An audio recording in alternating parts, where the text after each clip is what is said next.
The Spider-Man stories have gone a long way to the point where it's generally known today.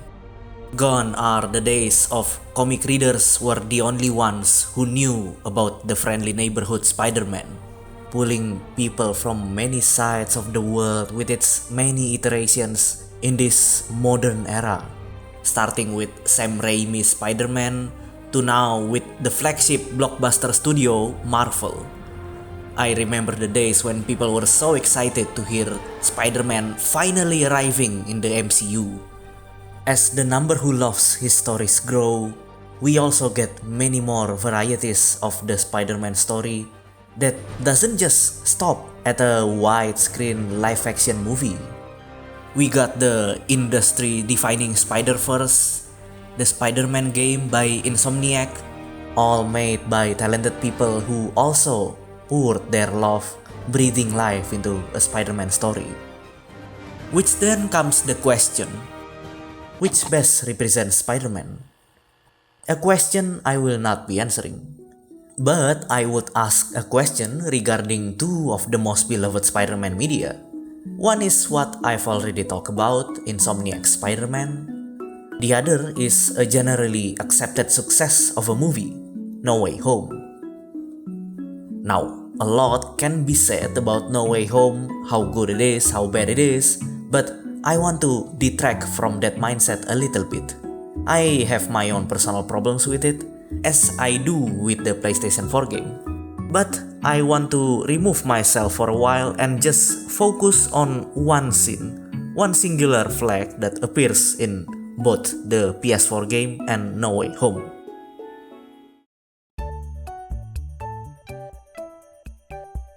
Did you get it? Something that appears in both titles? No, silly, not Spider-Man, it's Aunt May. Let's refresh our memory. I'll start with No Way Home. So, after big fuck-ups by Peter, opening the rift to reality, Spider-Man's villain from many universes starts pouring into his own. He was dead set on setting them on their way back, but Aunt May told him, Wait, you don't mean... No, May, this isn't my problem. Peter, not your problem?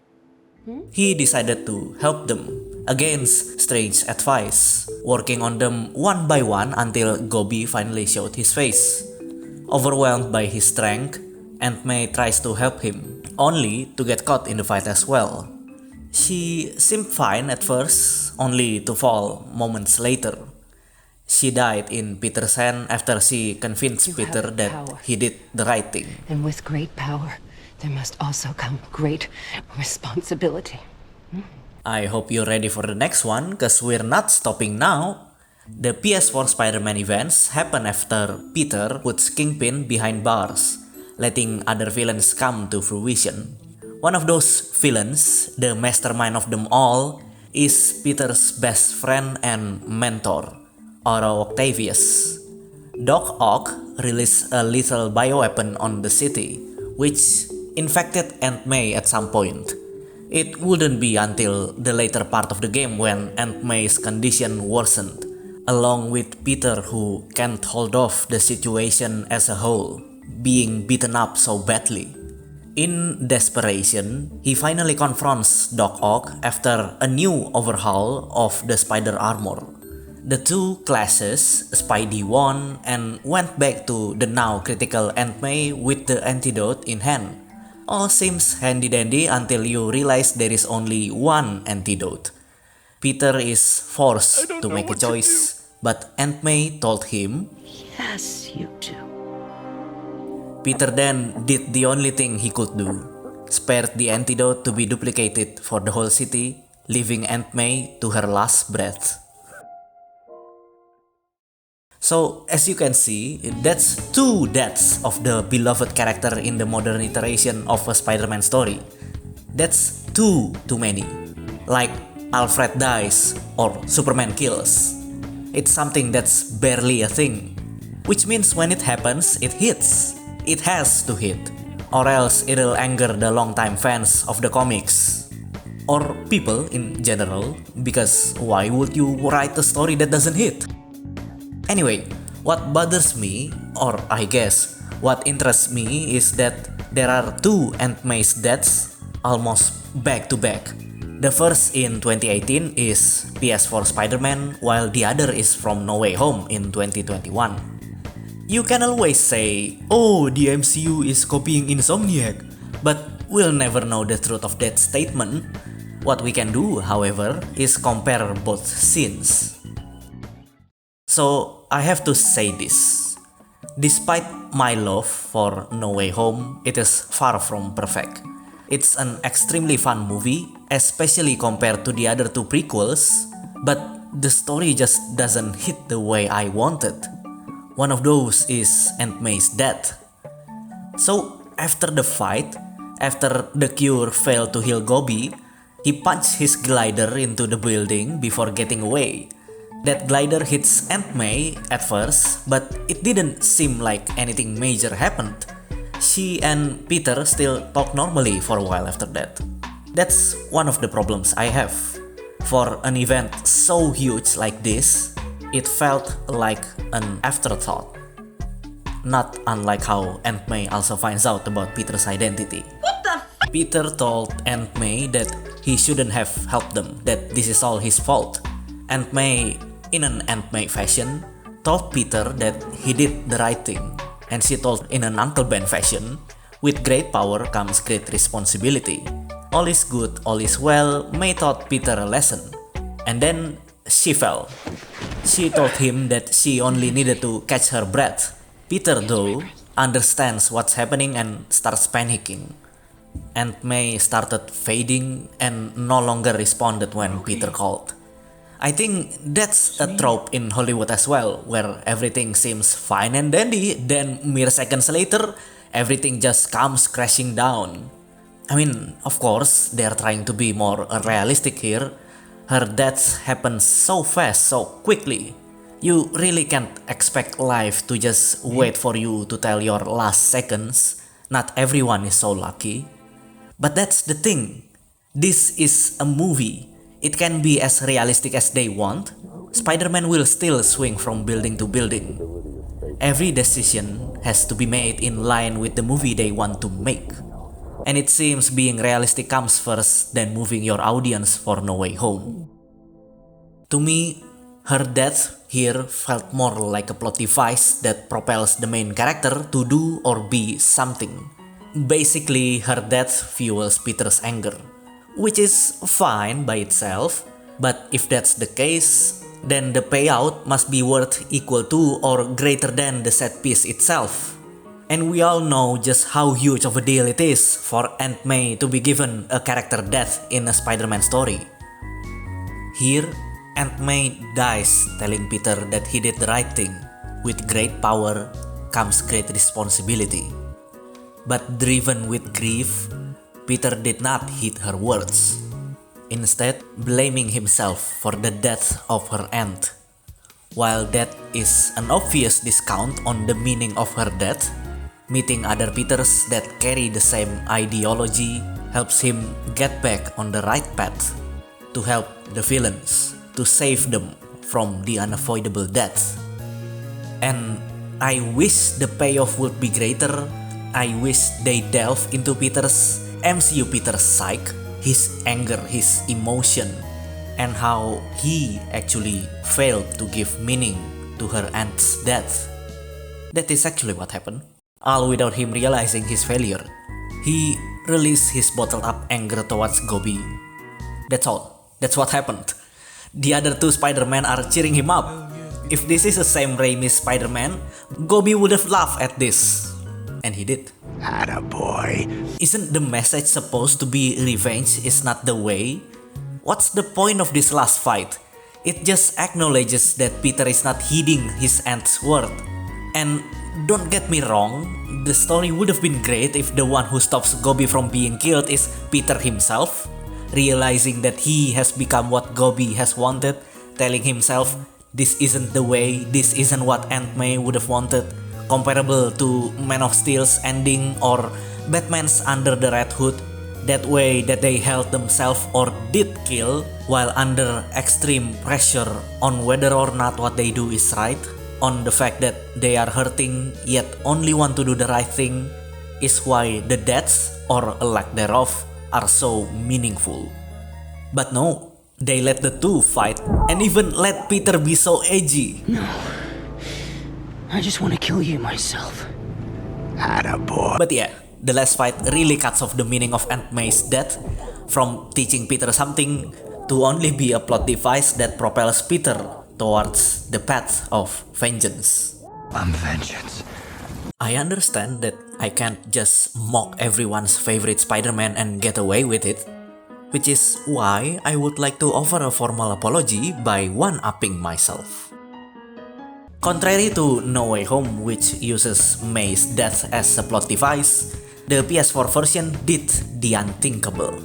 They put Aunt May's death at the end of the story. It could be argued that this way, her death would feel more meaningless, that it has no reason to even exist. And that's correct. You can plug the story about Aunt May's death and the whole narrative would still be able to carry on. It has no reason to exist, as it has no reason at all to hit so hard. And yet, it did. After the betrayal of Doc Ock, Peter returns to the now critical Aunt May, still in the spider suit. He went with his charade, going to Aunt May, saying, "Everything is going to be okay, ma'am." You're gonna be okay, ma'am. Then comes one of the best secret identity reveals of all time. Aunt May told him that she wants to speak to her nephew. I want to see my nephew. Peter can only reply,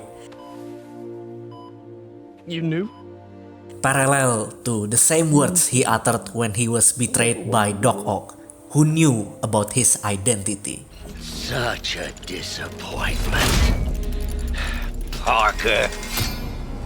You knew? The difference here is Doc Ock stayed quiet to use Peter, and May stayed quiet to let Peter do what he wants, what he needs.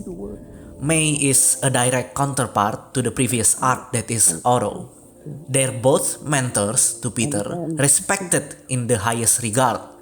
Both know the secret identity, yet while one uses that knowledge to help themselves, the other kept it to themselves in belief of the man behind the spider mask.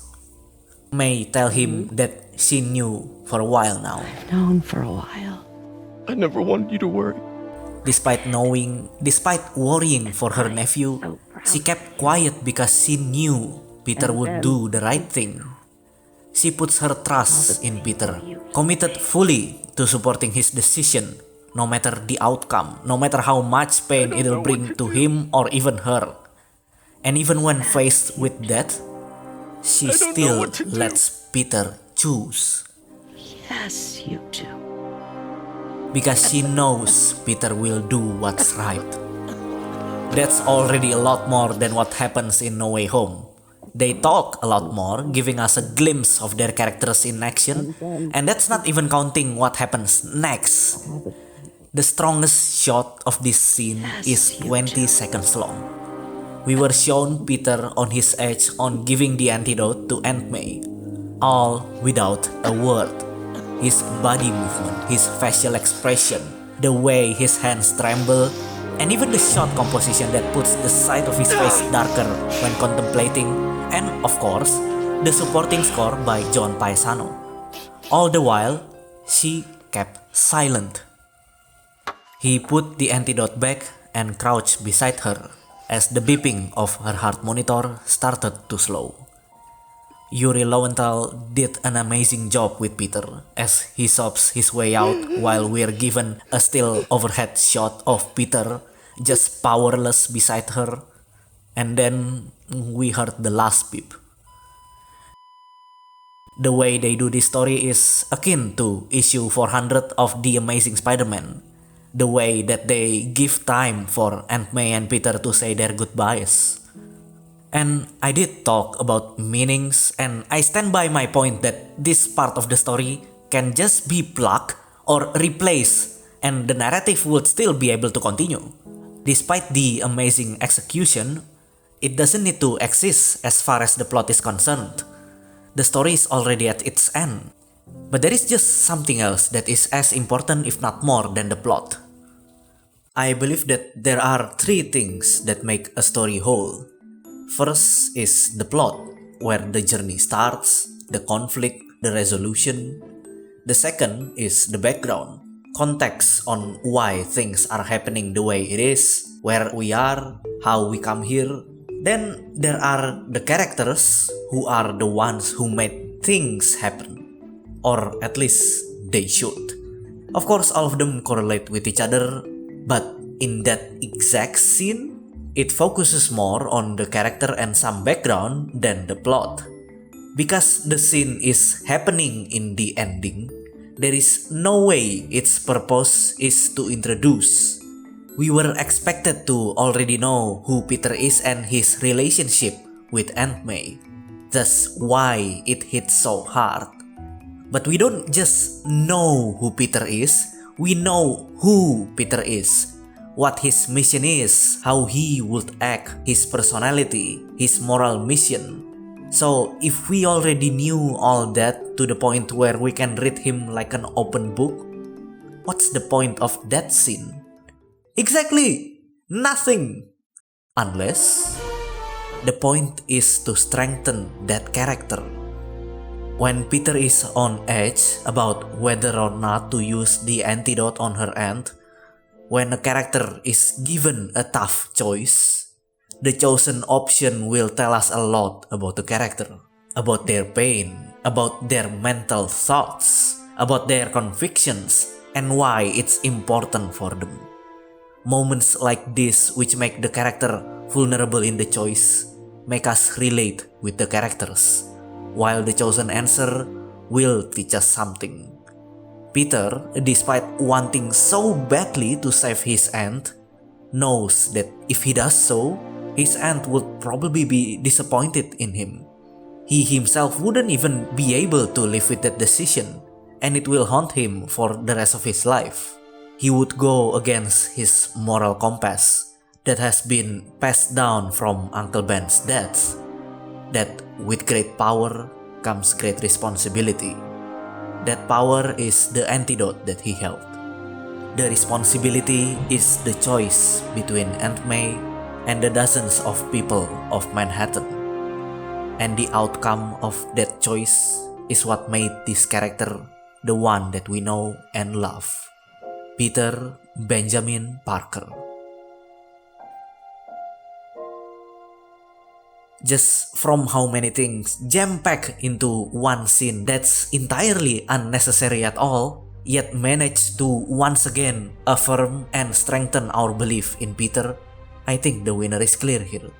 Even if No Way Home did the right payoff, I doubt it would carry the same emotional impact that could be executed on just one scene about the death itself.